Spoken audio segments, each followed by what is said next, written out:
NBC News, this is Today with Bryant, Gumbel, and Katie Couric.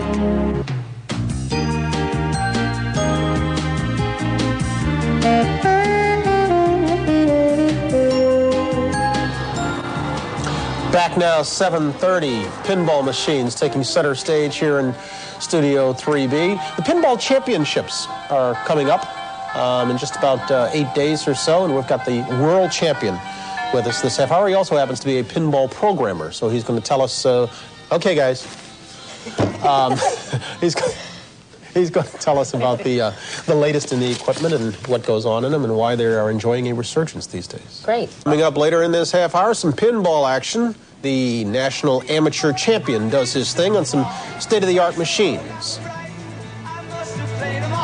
The world's greatest pinball player, but first, this is Today on NBC. I played the silver ball, run so hard and frightened, I must have played them all, but I ain't seen nothing like him in any of you.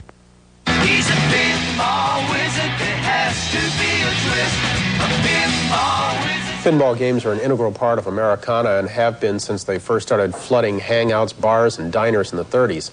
Though they were banned for a time as gambling vehicles, pinball machines have remained a very popular American diversion. And today they still hold a place of honor in a recreation industry that nowadays is dominated by electronics. Lyman Sheats is the world champion for the Professional Amateur Pinball Association. He'll defend his crown next week in the International Championships here in New York. Lyman, good morning. Good morning, How does one become a pinball champion, a pinball wizard? Oh, well, lots of practice, dedication, good level of concentration. Yeah? This isn't a sport, right? Yeah, actually it is a sport. There is a select group of people who take it very seriously and consider it a sport. Really? It's very competitive. I mean, like, how does one train to play pinball where the game is basically decided by the random flowing of the ball once it hits the sides? I wouldn't say that, because I would say pinball is about 20% that. People with a decent set of skills can actually conquer a game and play it to their advantage. So it's not like rolling dice. I mean, one doesn't get better rolling dice each time they do it. No, people practice certain skills, trapping the ball, getting the ball under control, and honing those skills, and that's how they overcome the luck factor. What dictates being a good player? Certain skills. Is it just concentration? A little bit concentration. Mostly it's the skills being able to control the ball. These games play very fast, and if you can get the ball under control and have good aim on your shots, that's... These games are a far cry from the ones we used to see in the 30s that were pretty simple. Nowadays, they steal a lot of movie themes, don't they? Yes, yes. Licensed themes that casual players can identify with are a big part. Let's start this one up, and you talk to... Enterprise. Thank you very much. Welcome to the Enterprise, it says. Talk to me about this, what this machine does as you demonstrate. Okay. Fire it up. Go ahead. Let the ball go. Okay. I can pick a skill shot. Warp factor 4 is the one I usually take, because if I can make the spinner and the side ramp, I can build up some points that way. That's trapping. Right, exactly. That was a skill shot. Just letting the ball bounce over. Now I have it under control, and this shot's lit. This is where you want to go, right through the gate. Exactly. Very and good. then the ramp. Yep, I missed the ramp. I missed it again. Congratulations, Lieutenant. Why did it say congratulations then? I made a shot that allows me to select one of the missions on the playfield, and I can select which one I want. Let's move down to the next machine here. Okay. How do we kill this one, Mark? Somebody come behind me and kill it if we would. This one is called Wipeout. Now, do machines vary that much from game to game, or are there certain basic principles? There's a ramp that you try to go, there's a storage area, et cetera, et cetera. Usually, most of the games feature ramps. Ramps are a very integral part of the game. Multi-ball play, more than one ball on the play field. Let's fire this one up. And Name of the game, Wipeout. Sure. Basically, what I want to do off the skill shot is make the center shot right there and load the... And if you do, you get to go up the ski lift here. That's right. And when you get 3 balls stored in the starting gate here, you get a multi-ball play. Right, I get 2 balls up at the top gate, and then I make this shot here to start multi-ball. Basically, which one? I need to put 1 more ball up the center, and then start multi-ball over here. if I can make this shot. You couldn't get a trap. There we go. Now you can get a Bouncing trap. the ball over, and then I just want to make that shot right there. I missed it. You missed it.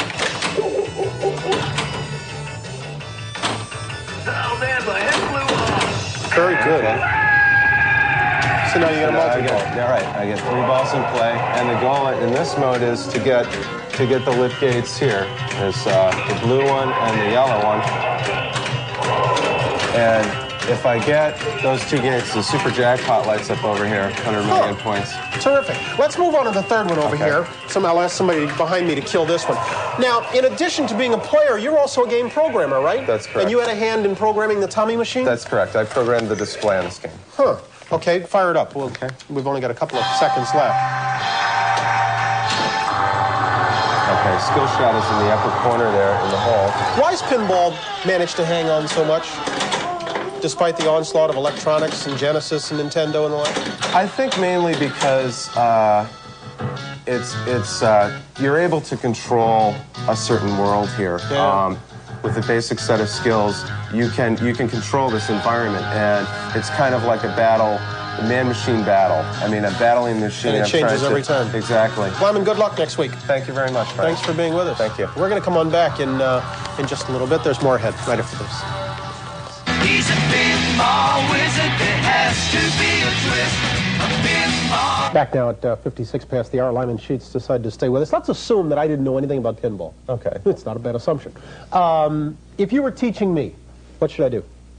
Okay, well, hit the start button there. That helps. Usually it's a good idea to read the instruction card if you aren't familiar with the we game. don't have time for that. All right. Plunge the ball and try and make the center shot right there. Okay. What you can do is hold that flipper up and trap it. To do a trap. Right. And then if you can trap the ball like that, it's a lot easier to aim and set up a shot. Yep. And do the same thing there. You want me to do it twice? Yep. Just a second, I lost it because it...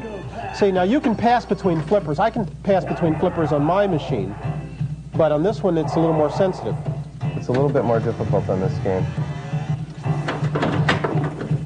Now what did I do? You got a mystery word, and you're starting one of the rounds. I'm going to shoot the drop targets over there. How sensitive are the tilts on these machines these days? It really depends on how the game is set up by the operator. Some games could have no tilts at all. Other games, you could breathe on them and they'll tilt. Really? Yeah. But you can change the tilt depending upon how you set the machine, right? Sure. Right? Sure. Yeah. Now these are all set on free play. But what do they charge these days to play in an arcade? Currently, it's 50 cents a game. 50 cents a game? That's correct. It's a little steep, isn't it? You see that? Now that flipper's too sensitive. That baby popped over. A little bit, but again, these games are for entertainment purposes. If you look at what video games are charging up to $1 per play, pinball has really kind of stayed in line with economics. If somebody wanted to buy one of these puppies and put it in their house, what would it run them? Most current games are anywhere from $3,000 to $4,000. Really? A lot of money. Yeah, race me to the bottom, you would have won. Game over. 62 million. 62 million. That's not bad. It's not good. It's their first time playing the game. Yeah. Lyman, thanks very much. Thank you. Much appreciated. We're going to come on back in just a moment. We got another hour ahead. Take a station break. Thanks, Brian.